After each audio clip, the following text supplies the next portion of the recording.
morning, everyone. Good morning. It's very good to see so many people here on a lovely morning and for this, one of the first events in the 2025 Festival of Ideas. My name's Sue Mendes. I'm retired Professor of Political Philosophy at the University of York, and it's my great pleasure and privilege to welcome and introduce our speaker today, who is Professor Sir Diarmaid MacCulloch of the University of Oxford. I do now welcome and introduce Professor Diarmaid MacCulloch, who is Professor Emeritus of the History of the Church at Oxford University. Diarmaid is also Fellow of St Cross College and of Campion Hall. His writing is widely known. He's a specialist in 16th century church history, and his book, A History of Christianity, the First 3,000 Years, was awarded the Cundall Prize, which was at that time the world's largest prize for history. It was also the basis of a television series in around 2009. He's also hosted a number of documentary series and has written, I was going to say, but it's an oxymoron, he's written very eloquently about silence and Christianity. It's a terrific book, it's my favorite.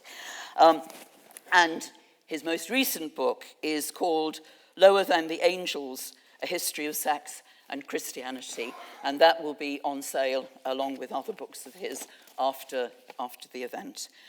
But today, Diarmaid's going to revisit a famous time, period, and place for him, 16th century England, Tudor England, the England of the Reformation, and the Putney boy himself, Thomas Cromwell. Please welcome Diarmaid MacCulloch.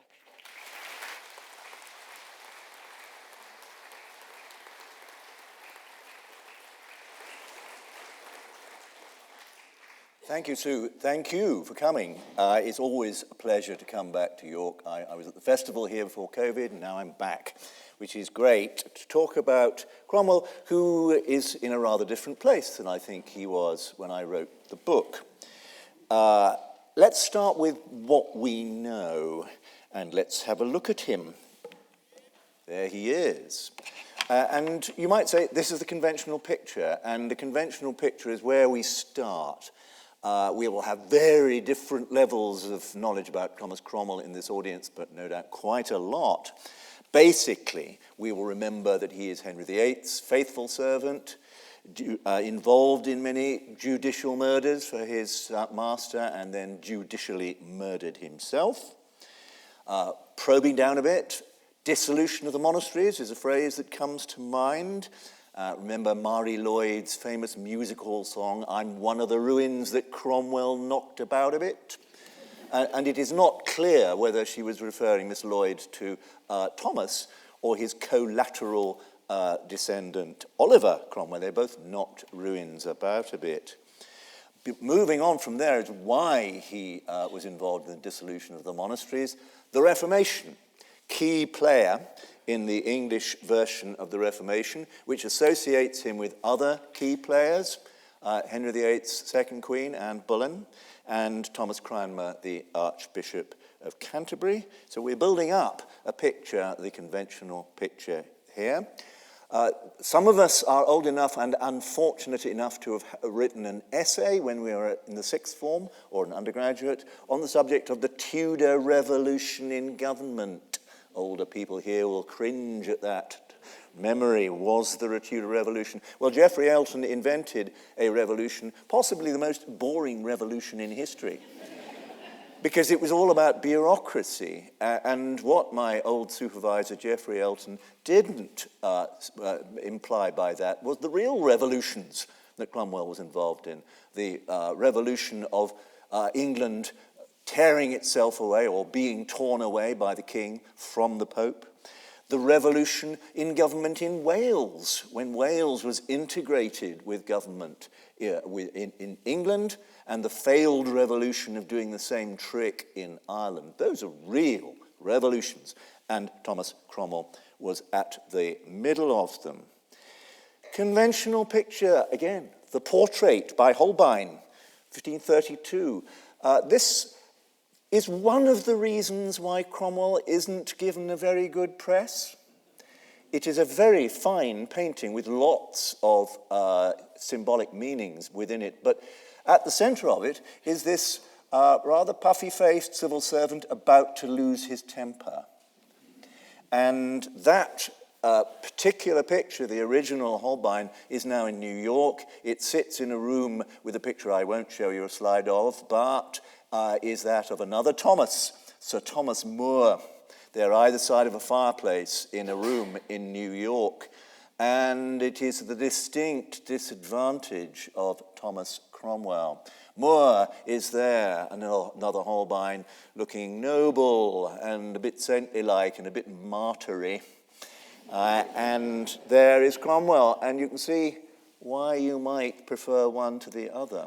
But there are some interesting things about these two paintings, because as art historians came to look at the Moore portrait, they realized that there's a lot of underpainting in it, all by Holbein, and the top layer is Holbein. In other words, that Sir Thomas More went to the atelier of Herr Holbein in London and said, well, Herr Holbein is looking okay, but I think I could look a bit more noble, a bit more martyry, perhaps, you know. Whereas the Cromwell picture has nothing of that. It is there as the image which Holbein first took, which I think tells you something very interesting about the man. When you add the fact that this picture we were looking at was in Cromwell's own parlour. So he lived with it. He did also walk into Herr Holbein's atelier, no doubt, and say, yep, that's me. I'll take it. Which I think shows a splendid self-confidence. He was happy, he was comfortable in his own shoes. And it was his collateral descendant, Oliver, who famously said, I must be painted warts and all. It may be a Cromwell family joke, that. This was a symbol of self-confidence. We need to build that into our revision of the picture away from convention. And the crucial person in altering our picture has been Hilary Mantel. Those astonishing novels, that very skilled TV transcription of them, the splendid, marvelous play on stage in Stratford and in the end on Broadway, have really put Cromwell in a different place. In fact, people now think Cromwell, and they think Thomas. They don't think Oliver at the first thought. And that is thanks to Hilary's brilliance in those three novels. And the two actors who created Thomas Cromwell on stage and on screen. On stage, it was the brilliant Ben Miles, in an astonishing performance. He's only off stage for 5 minutes during the whole production, and when he did a matinee as well as an evening performance, that is really astonishing. Some of you may have seen it in Stratford or elsewhere. And the energy which he put into that performance, dancing around the stage, reacting to crises, that's Thomas Cromwell. Whereas many more of you, no doubt, saw the TV version, which was Mark Rylance. Extraordinarily different. You know, Rylance is an actor who acts by standing there, just a flick of an eyelid. He is the master of stillness. And partly, this is the result of genre, because on stage, he's standing there, looks a bit silly. You don't do it. You do it on telly, because the camera is close to you. But both these things are true of the Cromwell which I encountered at the same time as Hilary was writing. We were writing our books in parallel. And the encounter was, in my case, and to some extent Hilary's case, with the thousands of documents which survive from Cromwell's archive, mostly in the National Archives or in the British Library. Literally thousands. And one thing you notice about these archives, these thousands of papers, is how few are from Cromwell himself. It's like having an in-tray and an out-tray in an old-fashioned office. The in-tray bulges, the out-tray has nothing in it. Or if we move to email, it is what we have is the inbox and not the sent mail. The archive, in other words, is extraordinarily skewed, and we don't really hear Thomas Cromwell's voice much. Among those thousands of items from his personal archive, we have about 350 letters, mostly in other people's archives. So the man's voice is missing almost, which makes a biographer's task really quite difficult. You're deprived of the voice. And one wonders why. I think this is deliberate. It's not that he didn't have his sent mail in the drafts, in his Tudor laptop. He did, but when he was arrested, I think the household sat up all night burning the sent mail, burning the documents which went out, because they thought this would save him. It would stop the king being able to see anything incriminating. It was a good try, and it didn't work. But what it's done is leaving us this very skewed archive. Now, that is the enigma of Thomas Cromwell. In other words, it's the Mark Rylance side of the portrait. And yet, there is the Ben Miles side, the extraordinary energy, the immediate reaction to questions and problems. And I felt this myself. At the end of a long day, I would start on a good day at 8:30, knock off for lunch, but back till 7 o'clock to, again, knock off for the evening, 8:30 to 7. By 7, I was exhausted, letter after letter. And one at 7 o'clock in my great 4 years of going through the archives, I felt to myself, oh yeah, this is how he felt at 7 o'clock. He had just spent all day listening to the problems of Tudor England, something coming in, something wheedling, something flattering, something complaining. That is exactly the Ben Miles Thomas Cromwell, the man always having to react, and particularly because he knew that Henry VIII would wish him to succeed in everything he did, because that's what Cromwell was there for. So both portraits are right. That was a lesson which I could add to the problem of meeting the real Cromwell. Another thing I had to do is to go to other sources. If we don't have documents, what else might we look at? Well, we could examine the title he took when he was made a peer, a member of the nobility, by Henry VIII in 1536. What title did he take? He took the title Baron Cromwell of Wimbledon. Now, Wimbledon meant something different to the natural first thing we think about Wimbledon, and it would be in the minds, particularly of the elite, as they sat in the House of Lords, staring at this new nobleman. Wimbledon, a great manor south of the Thames, formerly, until a month before, the property of the Archbishop of Canterbury, now Thomas Cromwell's property, hence Lord Cromwell of Wimbledon. Point was, though, as everybody knew, within this vast, spreading, rich manor south of the Thames was a little hamlet on the Thames, and it was called Putney. And it was where Thomas Cromwell had come from.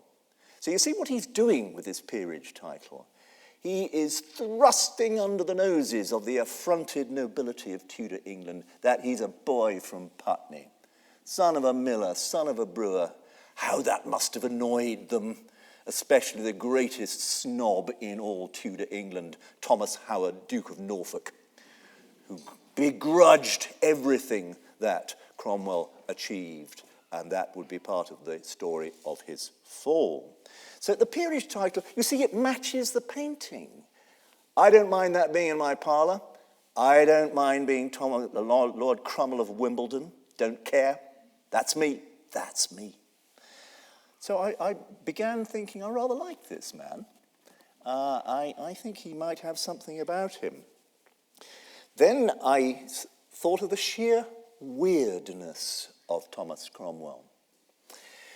He came from a country called England, very marginal in 16th century Europe. It had been crushingly defeated by the French in the 100 Years' War.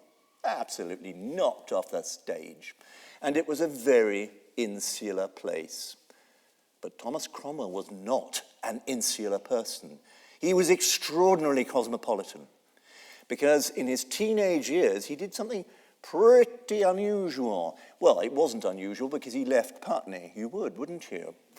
Teenage boy and adventurous, but the unimaginative adventurous teenage boy would have just gone downstream to London, 4 miles down the river.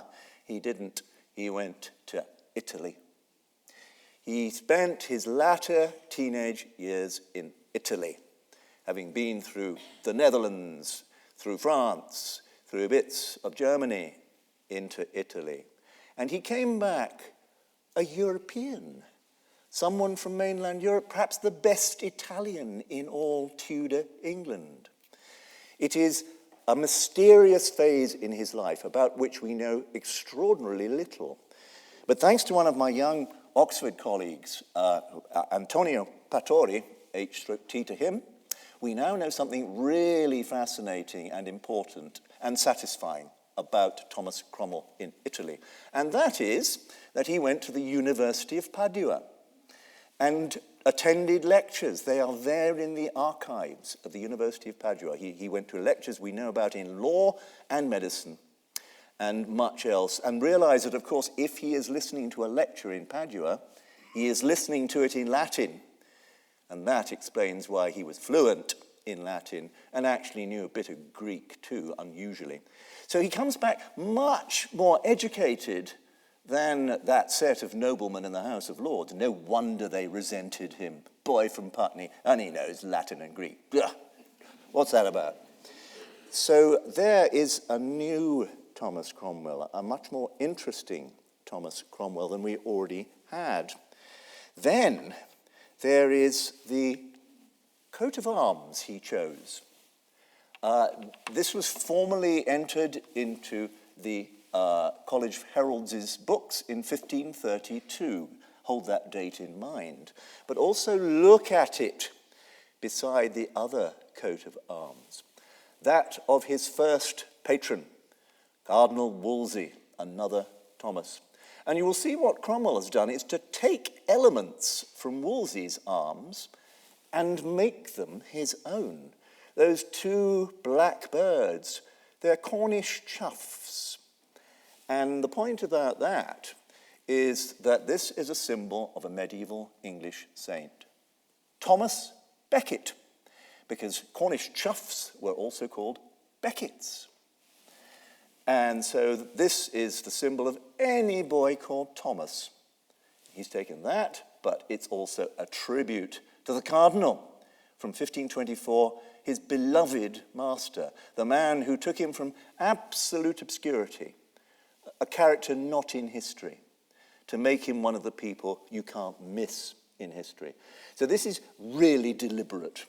And I'll come back to what the significance of the deliberateness is. But let's first find why he was in Cardinal Wolsey's service. From 1524, this is really quite late in his life. He was probably born about 1485, so 15 years in the 15th century, 24 years in the 16th, before he entered Cardinal Wolsey's service. He was middle-aged, and very many Tudor men and women were dead by the time he entered the cardinal's service. It could have been the end of a career. It was the beginning. After a lifetime of obscurity, doing this and that, being a bit of a lawyer, being a bit of a trader in the Low Countries in Antwerp, all that sort of thing. Why would Cardinal Wolsey pick up this jobbing lawyer from among all those people in London he could have picked on? Well, we need to think of what Cardinal Wolsey might have been interested in. And in 1524, Wolsey was turning to his own future, his legacy, his future in heaven. Much more important than his already brilliant career in this world would be to place himself securely in the presence of God, which could be done by prayers, in particular the prayers of the Mass. You want a lot of clergy praying for your soul in masses in the church, and that will get you to heaven more quickly than otherwise. And the best thing is to gather all these clergy into a big heap of clergy, a gaggle of clergy. And what is the Latin for gaggle or heap? It is collegium.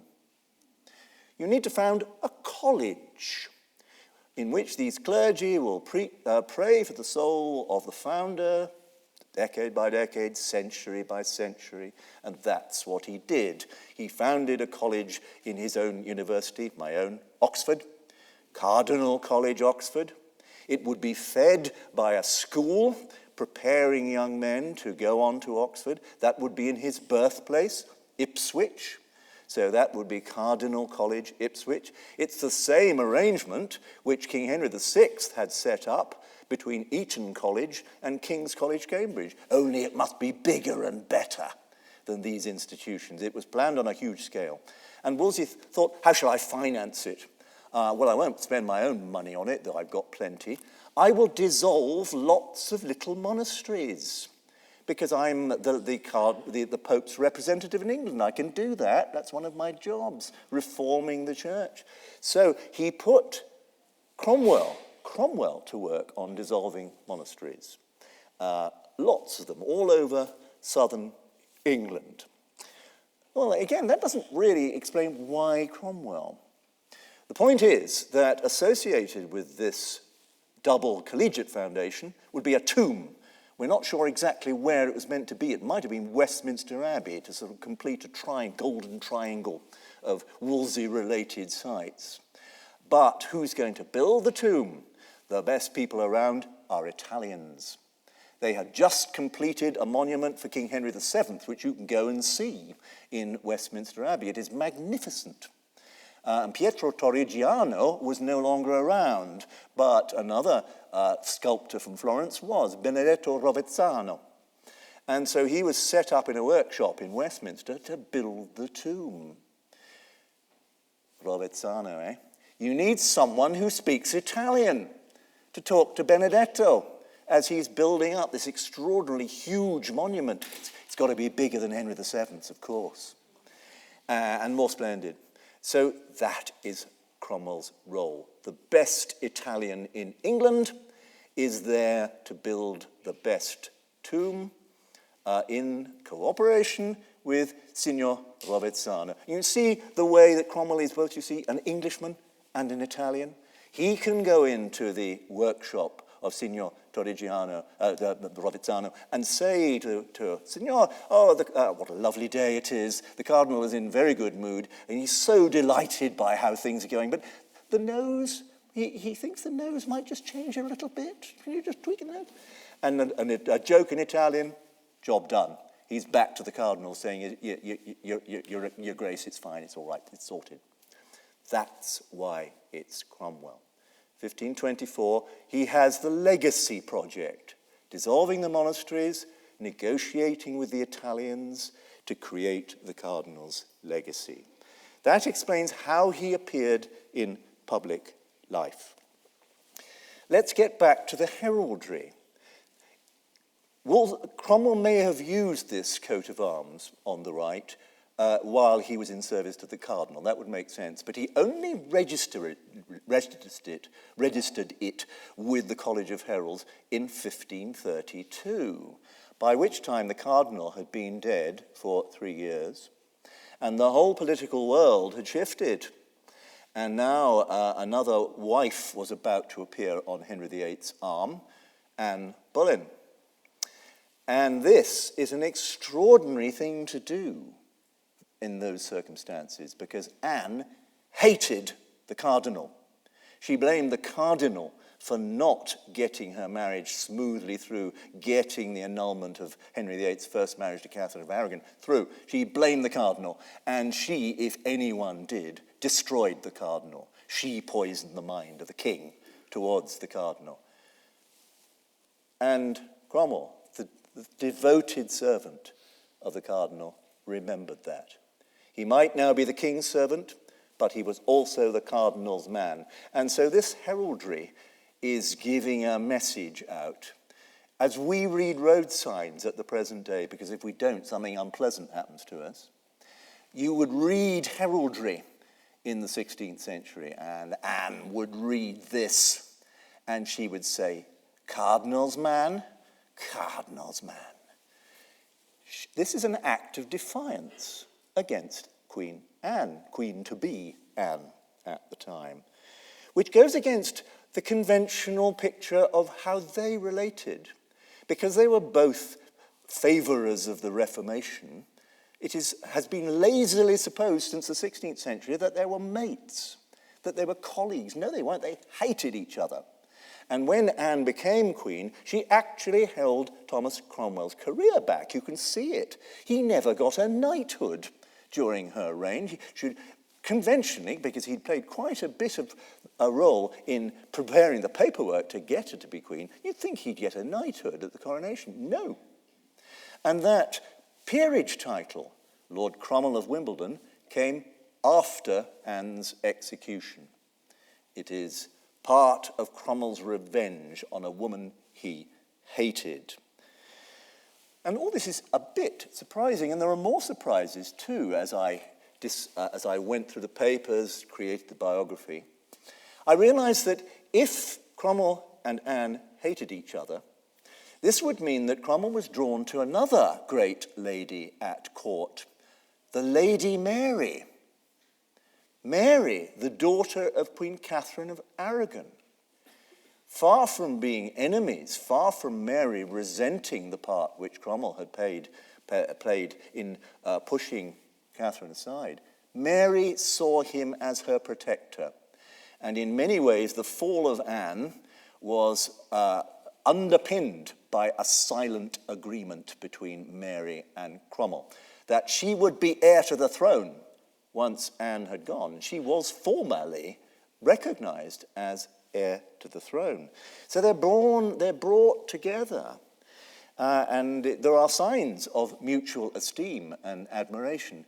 That summer of 1536, the one thing which Mary had to do, which was a terrible, heroic act, was to recognize her mother's marriage as illegitimate, and therefore herself as illegitimate. That was the price which Henry demanded. But that got her recognized as heir to the throne. And it also got her a beautiful medal from Thomas Cromwell, talking about loyalty to her father.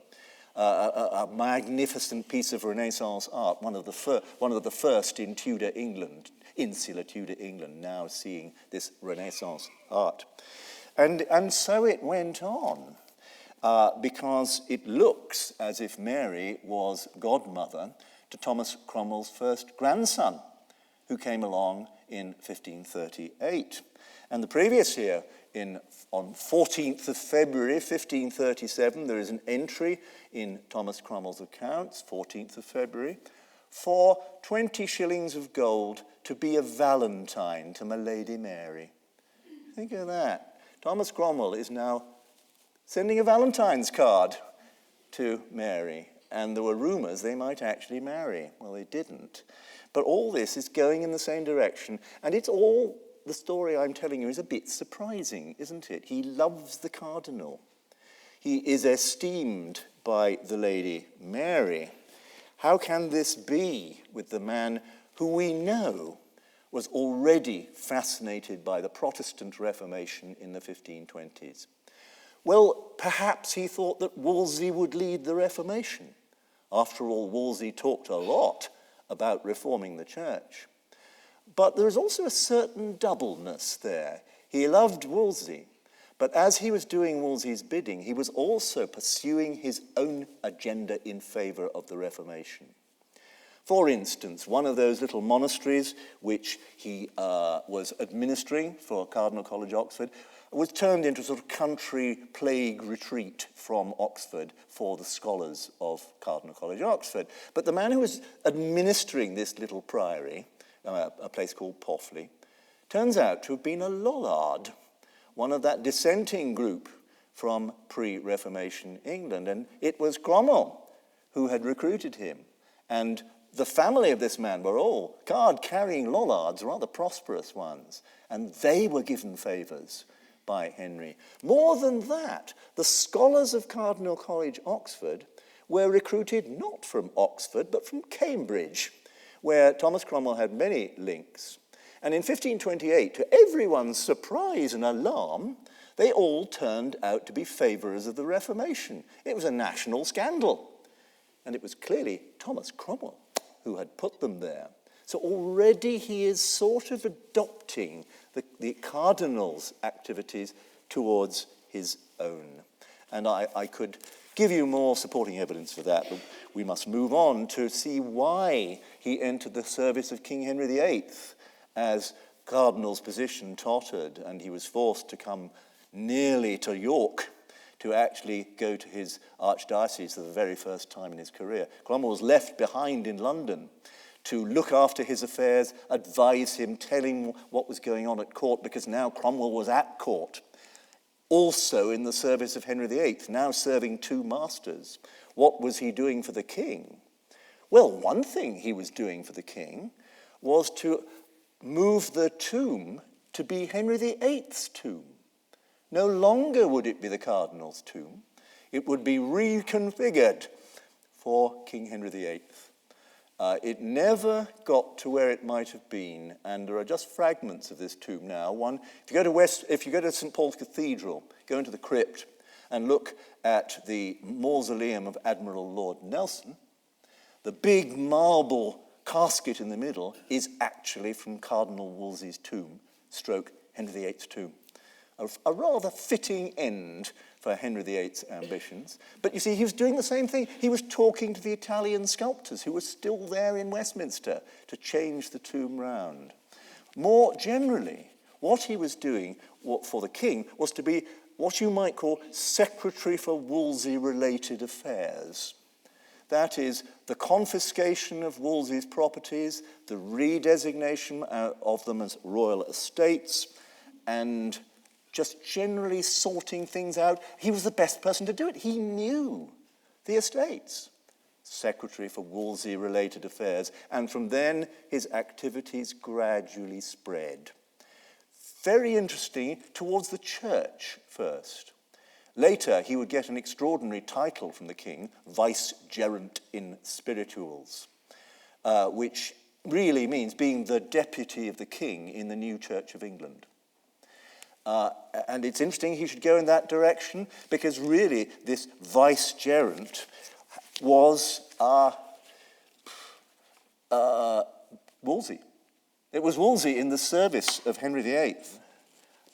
Let's think about the fall. We've got Thomas Cromwell now into the king's service, getting increasingly powerful. We're looking at his son, Gregory, in 1537.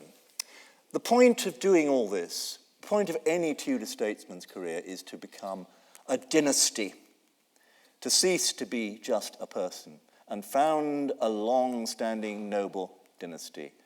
Gregory, born about 1520, now here about 17, and there's proud father, 1537, another Holbein miniature.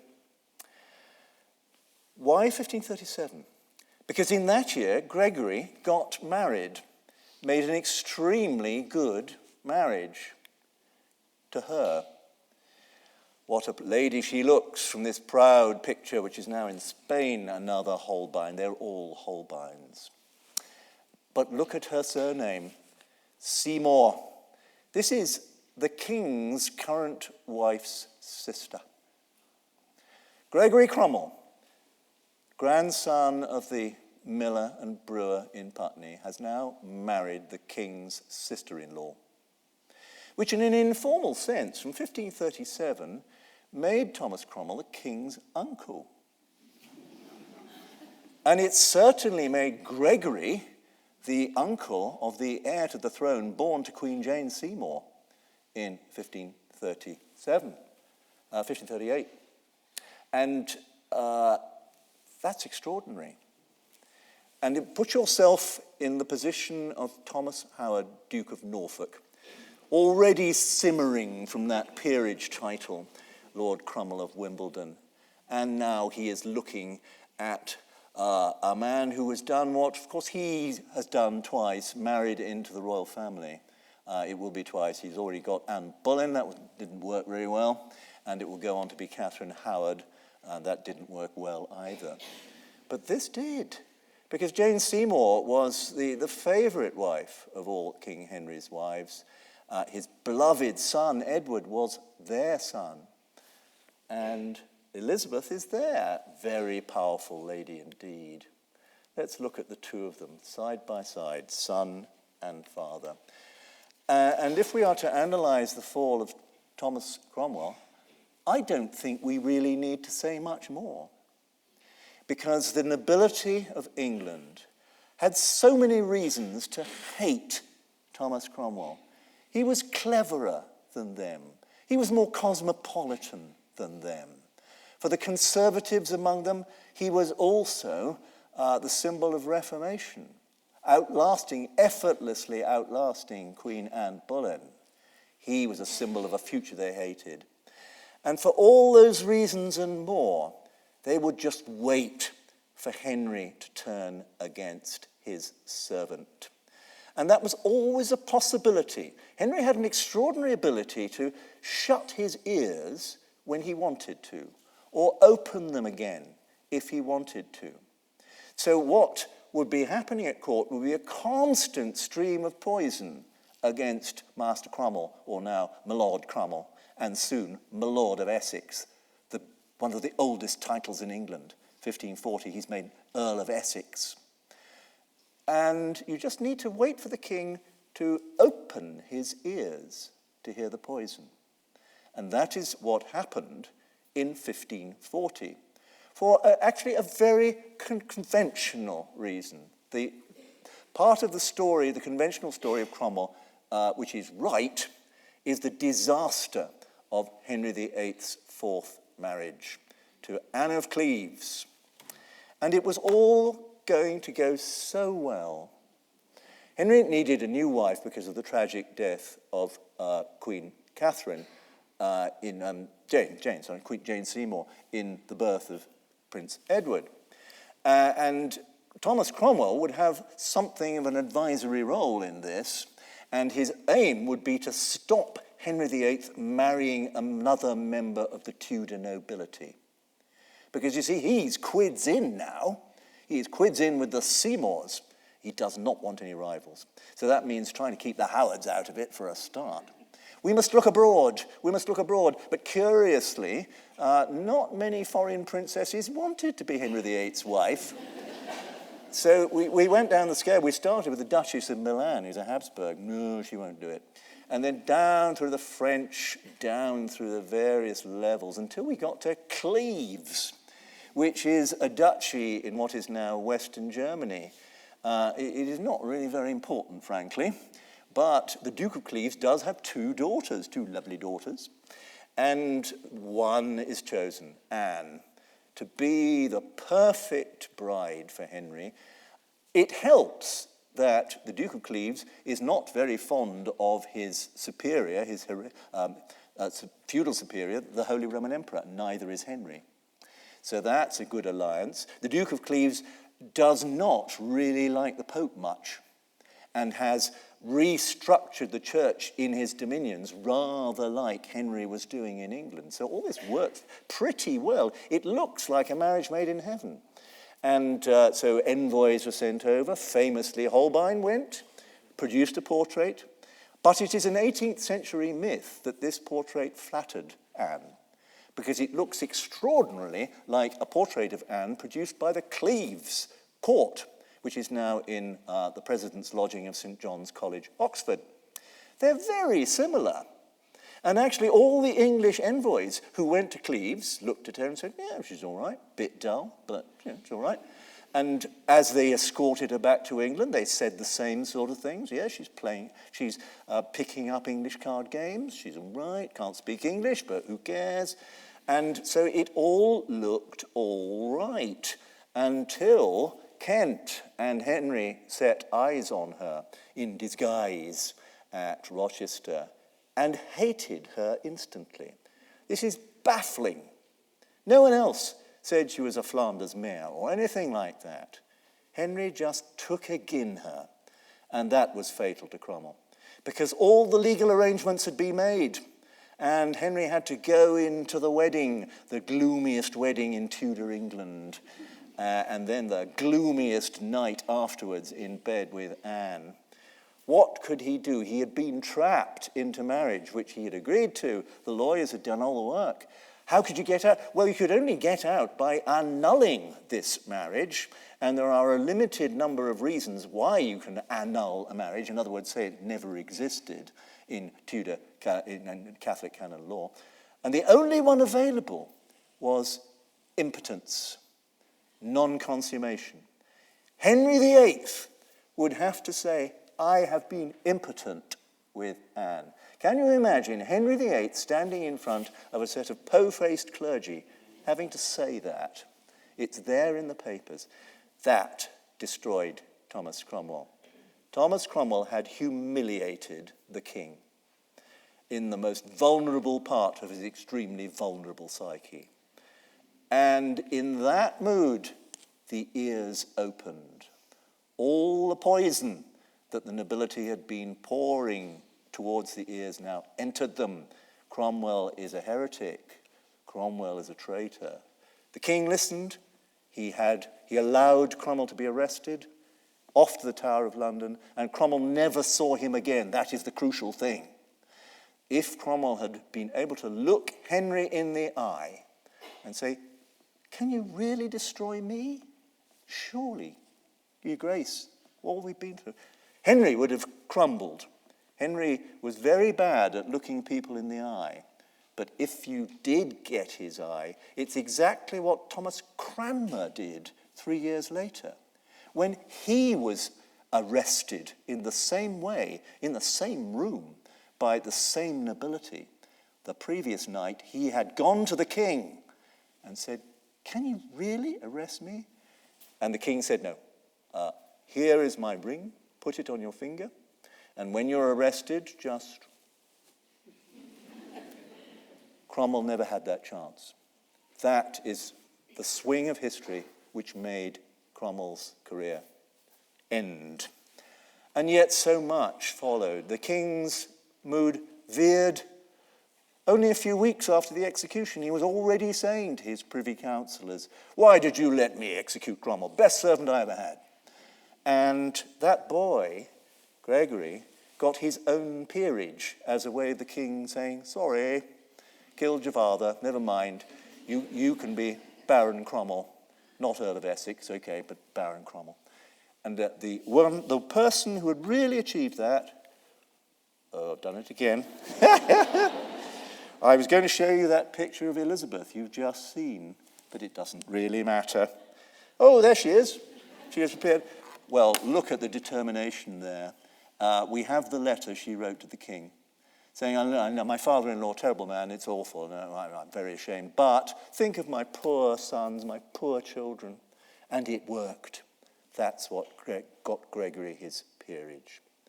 So I leave you a different Thomas Cromwell, perhaps, a revised Thomas Cromwell, but I think a more interesting one than what one of my fellow biographers crassly called him, a Tudor thug in a doublet. That is not Thomas Cromwell. I rest my case. Thank you.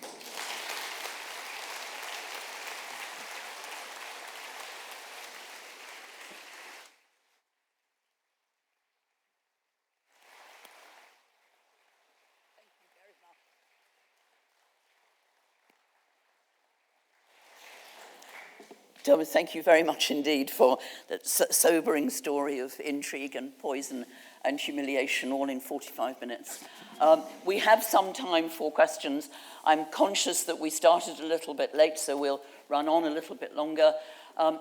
There are stewards here with microphones. If you're to speak, will you please wait for the microphone to come your way, because it's necessary for people who are using the loop. So are there questions, please? Can you indicate? Gentleman just here. Thank you for that talk. It was fascinating.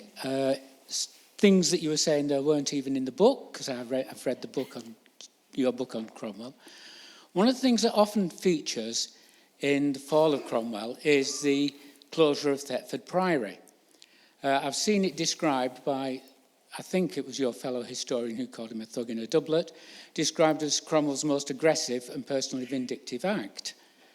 But listening to what you've been saying, it seems that this is just going on with what he'd been doing all the time. Thetford had to close. Some of the other monasteries kept open as parish churches, but that wonderful kind man, the Duke of Norfolk, didn't want a parish church. He wanted a college of monks to pray for the souls. Yeah.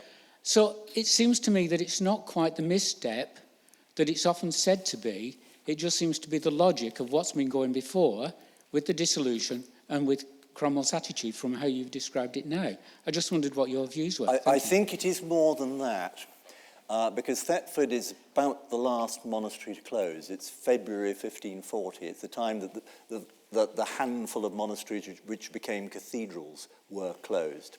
And you're right, the Duke of Norfolk wanted it to be a college for his family mausoleum. But it is significant that it's that late. The Duke clearly thought it would go ahead. And he was on a diplomatic mission abroad in February 1540. Cromwell chose to do that sort of behind his back. It's a deliberate slight. And it's a mark that in the last year, perhaps 18 months, Cromwell was losing his touch.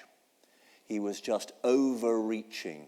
He had promoted Gregory to be Knight of the Shire, in other words, senior MP in Kent, which was over the heads of the Kentish nobility and gentry. The gentry would, the ancient gentry would expect that seat. And in fact, it went to a boy who was then 19 and had already been involved in, I think, sexual scandal. So in that sense, he's losing his sense of what is possible or sensible. And Norfolk's reaction was to start plotting, was to start gathering his fellow angry nobility and pushing the king towards hearing the poison. A couple of questions at the very back there. I had a question regarding a comment you made back at the start when you were discussing the lack of sent mail. Yeah. I have a question. So you basically said you were fairly certain it had been saved, and I'm wondering is that just because most people had drafts saved, or is it possible that he just wasn't saving drafts of things and was getting rid of them as he was writing them rather than saving his sent stuff or making I can copies answer of his sent stuff? The Tudor archival practice demands, as any sensible person does, that you keep your draft of the letter you send out. And the proof of that is in another archive confiscated by the Crown in the same year, 1540, from Arthur Plantagenet Lord Lisle, who was Lord Deputy of Calais and for various other reasons was arrested on charges of treason in 1540. And the government agents there swooped and got the entire archive, which is now in the National Archives. And there we have the in tray and the out tray. The out tray, the sent mail, consists of the very last draft before the final letter is sent to the recipient, with the last minute corrections by Lord Deputy Lisle. And if a slapdash and incompetent nobleman like Lord Lisle can do that, then the architect of the Tudor revolutionary government certainly did. I was just that makes total sense. I just wasn't sure how the practice of keeping sent mail worked in that period. Thank you. Yeah, so we do have one other class from the sent mail which does survive, and it's Cromwell's famous remembrances. These are pieces of paper on which he's written topics to talk to the king about and cross them out. So, just at the very back again, very please, back, could you pass yeah, that? good. Thank you. Thank you very much. In previous lectures and at the very beginning of your book, I believe you mention some sort of an Irish connection either to Thomas Cromwell's father or grandfather in Dublin in around the 1400s. Is it okay if you expand that? Or Yes, this is again part of the new picture, because as I went through the necessary papers, I found two references, actually from the same year, 1538, to Thomas Cromwell's family coming from Ireland. And I dismissed them. I thought, this is stupid. It's just gossip. But no, it isn't, because another document emerged about saying the same thing from a very informed, though anonymous, commentator in London. And he said some remarkably accurate things about Cromwell's father, which we only know now are accurate because of the work of a local historian in Putney, which has confirmed them. So that makes the Irish connection much more likely. And then one of my Irish historian colleagues drew my attention gleefully to a new monograph on 15th century Dublin. And in that monograph, there is a list of those who contributed to the building of the town walls in Dublin in the 1460s. And among the names is Thomas Cromwell, which looks like, could be, I can't say is, looks like Thomas Cromwell's granddad, Walter Cromwell's father. And it also explains where Walter Cromwell came from. Why did he end up in Putney? There is no evidence of where the family had come from otherwise. We were all misled by some Victorian lies on this subject. Actually, a made-up genealogy for the Cromwells by a Victorian historian, putting him towards Nottinghamshire. Now, if we discard that, as my splendid local Putney historian did, then we are left with no origins for Cromwell, except this Irish line. And I think that's why he began taking such an interest in Ireland. It's also noticeable that his grandson and the dynasty went to Ireland in the reign of Elizabeth. They got 2 Irish peerages to add to their English peerage, and the family lasted until 1686 as Irish peers. So it does all sort of come together, but I was only seeing this as I was finishing the book. That's the way things are. Still at the back there, please. Thank you, that was really interesting. Just following on from Wolf Hall, there was a suggestion in the drama that Cromwell had a daughter. Is there any, from following his time in Europe and previous relationships and dealings there, I just wondered if there's any truth to that story, or if it was something that was introduced by Hilary Mantel? No, there is a truth there. Hilary's way of dealing with it, the story back to the lost love in Antwerp, is entirely Hilary. That's novelist privilege, that's what you do. But there is an illegitimate daughter. She is there in the pedigree of a Cheshire family, produced by the College of Heralds in the reign of Elizabeth I. And she's described as, I think, Elizabeth, daughter of my Lord Cromwell, back in the reign of Henry VIII. And she's also there in Thomas Cromwell's personal accounts, because she went to live with Gregory once he got married. She was evidently then about 4 years old, something like that. So there are there items for her dresses. Ironically, in the reign of Elizabeth I, she became a Catholic recusant. But you can never trust your grandchildren, can you? It's a good place to end. You can't trust your grandchildren. I'll call things to a close there. And thank you very, very much for an extraordinary story. And also, if I may say so, for underscoring the fact that to produce a biography of this detail and stature from the inbox is really, really remarkable. It's a huge achievement. Thank you very much indeed.